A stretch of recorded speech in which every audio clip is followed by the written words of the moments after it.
আসসালামু আলাইকুম। এখন শুনবেন সংবাদ শিরোনাম। শহীদ সেনা দিবসে রাষ্ট্রপতি প্রধানমন্ত্রীর শ্রদ্ধা, পরিবারগুলো চায় ন্যায় বিচার। কমিশনের সুপারিশ বাস্তবায়নের আশ্বাস সরকারের। রাজনৈতিক পরিচয় না দেখে জুলাই আন্দোলনে হতাহতদের পরিবারকে পুনর্বাসনের নির্দেশ প্রধানমন্ত্রীর।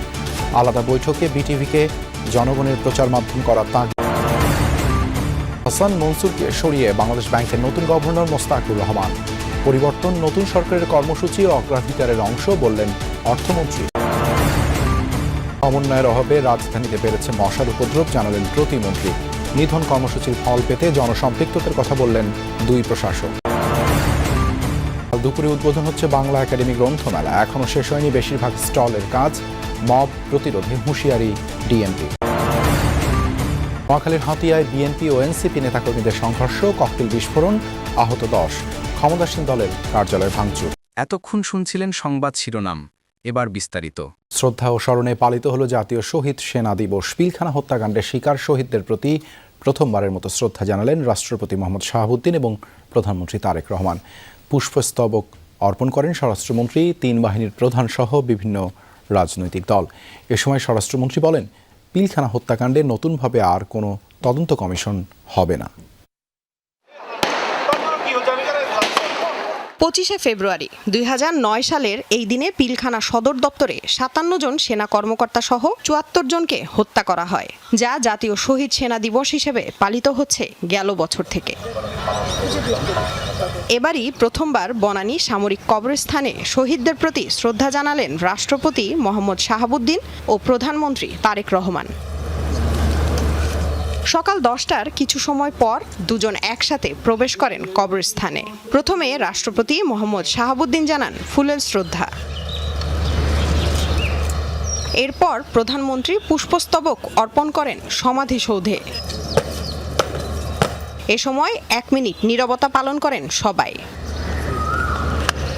পরে শহীদদের রুহের মাগফিরাত কামনায় দোয়া ও মোনাজাত করা হয়। শহীদগণের পরকালীন জীবনকে শান্তিময় করে দিন। রাষ্ট্র ও সরকার প্রধানের পর শ্রদ্ধা জানান স্বরাষ্ট্রমন্ত্রী এবং তিন বাহিনীর প্রধানও। পরে স্বরাষ্ট্রমন্ত্রী বলেন, পিলখানা হত্যাকাণ্ডে নতুনভাবে আর কোনো তদন্ত কমিশন হবে না, বরং স্বাধীন তদন্ত কমিশনে যে সব সুপারিশ করা হয়েছিল সেগুলো বাস্তবায়নের চেষ্টা করা হবে।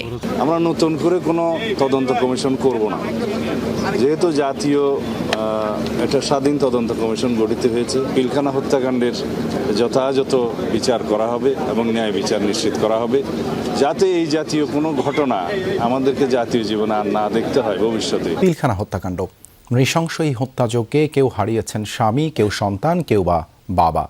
17 বছরে কয়েকবার সরকার পরিবর্তন হলেও মেলেনি কাঙ্ক্ষিত বিচার। নতুন সরকারের আগমনে বুকে ফের আশা বাঁধছেন স্বজন হারানো সদস্যরা। এবার হয়তো মিলবে সেই বিচার। বিচার চাই, এই 17 বছর যাবতই তো বিচার চাই। কোথায় বিচার, কার কাছে বিচার আছে? 17 বছর এই মা নারী ছেঁড়া ধন হারানোর বিচার চেয়ে ফিরছেন।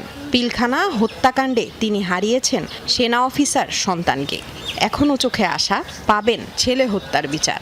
আমার সন্তান এত মেধাবী, নিরপরাধ, এত সাহসী ছেলে। আমার কি অপরাধে মারলে? ওর বউ মারা গেলে 8 মাস আগে 2টা বাচ্চা নিয়ে আমি বিডিআর এর ভিতরে কোয়ার্টারে ছিলাম। রাত্রেও মাথার উপরে গুলি মারছে বাসায়। বাবা মফিজুল ইসলাম সরকার জানেনই না কে বা কারা হত্যা করলো তার ছেলে শহীদ মমিনুল ইসলামকে। শহীদের বাবার আফসোস, 17 বছর পরও পাননি বিচার।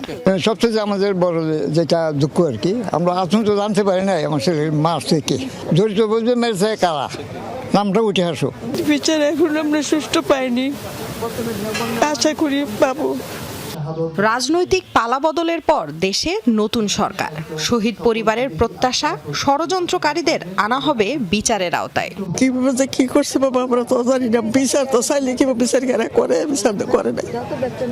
শুক্রানে বড় ছেলে আছে, কত পত্র ছেলে ছেলে তো বলতে পারি না বাবা, কি বলবো বললে শ্বাস বন্ধ হয়ে আসে। জাতীয় শহীদ সেনা দিবসে পিলখানা হত্যাকাণ্ডের শিকার শহীদদের প্রতি শ্রদ্ধা নিবেদন করেছেন বিরোধী দলীয় নেতা ও জামায়াতে ইসলামীর আমির ডাক্তার শফিকুর রহমান। এ সময় তিনি দাবি করেন, তৎকালীন ক্ষমতাসীনরা এই হত্যাকাণ্ডের সাথে জড়িত ছিল। রাজধানীতে অপর এক অনুষ্ঠানে দলটির সেক্রেটারি জেনারেল মিয়া গোলাম পরোয়ার দেশকে সকল ষড়যন্ত্র থেকে মুক্ত রাখতে পিলখানা হত্যাকাণ্ডের রহস্য উদ্ঘাটনের দাবি জানিয়েছেন। জাতীয় শহীদ সেনা দিবসে পিলখানা হত্যাকাণ্ডে শহীদদের প্রতি শ্রদ্ধা জানাতে বনানীর সামরিক কবরস্থানে বিরোধী দলীয় নেতা ও জামায়াতে ইসলামের আমির ডাক্তার শফিকুর রহমান। শ্রদ্ধা নিবেদন শেষে জামায়াতের বিভিন্ন পর্যায়ের নেতাকর্মীদের সাথে নিয়ে মোনাজাত করেন জামায়াত আমির। পরে কথা বলেন গণমাধ্যমের সাথে। জামায়াত আমির দাবি করেন, পিলখানা হত্যাকাণ্ডের সাথে তৎকালীন ক্ষমতাসীন আওয়ামী লীগ জড়িত ছিল। প্রকৃত দোষীদের চিহ্নিত করে বিচার না করা হলে জাতির দায়মোচন হবে না বলে মন্তব্য করেন তিনি। যদি ওই তদন্তের রিপোর্ট সামনে আসতো জাতির সামনে, তাহলে হয়তো অনেক সত্য পরিষ্কার হয়ে যেত।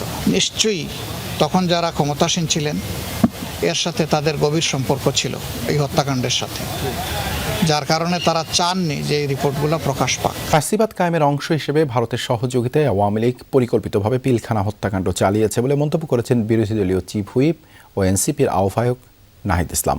বিকেলে রাজধানীর বনানীর সামরিক কবরস্থানে পিলখানা হত্যাকাণ্ডে নিহত সেনা সদস্যদের শ্রদ্ধা জানানো শেষে এই মন্তব্য করেন তিনি। বলেন, আজকে বাংলাদেশের জন্য একটি মর্মান্তিক দিন। 2008 সালে আওয়ামী লীগ ক্ষমতায় এসে সেনাবাহিনীকে দুর্বল করার জন্য পরিকল্পিতভাবে এই হত্যাকাণ্ড চালায় বলেও মন্তব্য করেন নাহিদ ইসলাম। এছাড়াও তিনি বলেন, জিয়াউর রহমান ও খালেদা জিয়ার বিরুদ্ধে নেতিবাচক বক্তব্য দিয়েছে রাষ্ট্রপতি মোহাম্মদ শাহাবুদ্দিন, তাই তার ক্ষমতায় থাকার অধিকার নেই।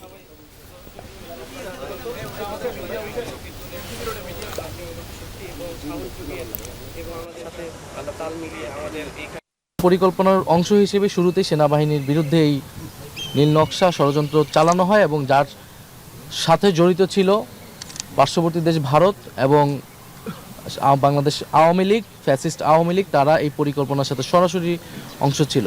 ফলে আজকের দিনে আমরা শুধু শ্রদ্ধাঞ্জলি জানাতেই আসি নাই। আজকের দিনে আমাদের বক্তব্যটি হচ্ছে যে এই হত্যাকাণ্ডের বিচার আমরা চাই। কোনো রাজনৈতিক বিবেচনা না করে জুলাই আন্দোলনের হতাহতদের পরিবারকে পুনর্বাসনের উদ্যোগ নিতে মুক্তিযুদ্ধ মন্ত্রণালয়কে নির্দেশ দিয়েছেন প্রধানমন্ত্রী তারেক রহমান। বিটিভিকে জনগণের প্রচার মাধ্যম হিসেবে রূপ দেওয়ার নির্দেশও দিয়েছেন প্রধানমন্ত্রী। সেই সঙ্গে তরুণদের মূল্যবোধ গড়ে তুলতে সামাজিক যোগাযোগ মাধ্যম ও রাষ্ট্রীয় গণমাধ্যমকে কিভাবে ব্যবহার করা যায় সেই বিষয়েও দিক নির্দেশনা দিয়েছেন তারেক রহমান। দিনভর বিভিন্ন মন্ত্রণালয়ের মন্ত্রীদের সঙ্গে বৈঠকে এইসব নির্দেশনা দেন প্রধানমন্ত্রী।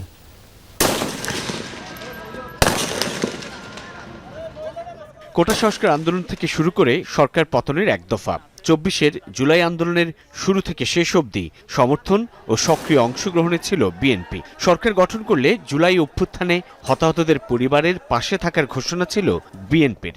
ইশতেহারেও জায়গা করে নিয়েছিল সেই প্রতিশ্রুতি। বুধবার সকালে সচিবালয়ে প্রধানমন্ত্রী তারেক রহমানের সভাপতিত্বে বৈঠক করেন মুক্তিযুদ্ধ বিষয়ক মন্ত্রী ও প্রতিমন্ত্রী। বৈঠক শেষে প্রতিমন্ত্রী জানান, মুক্তিযুদ্ধ মন্ত্রণালয়ে আলাদা জুলাই অভ্যুত্থান বিভাগ খোলা হয়েছে।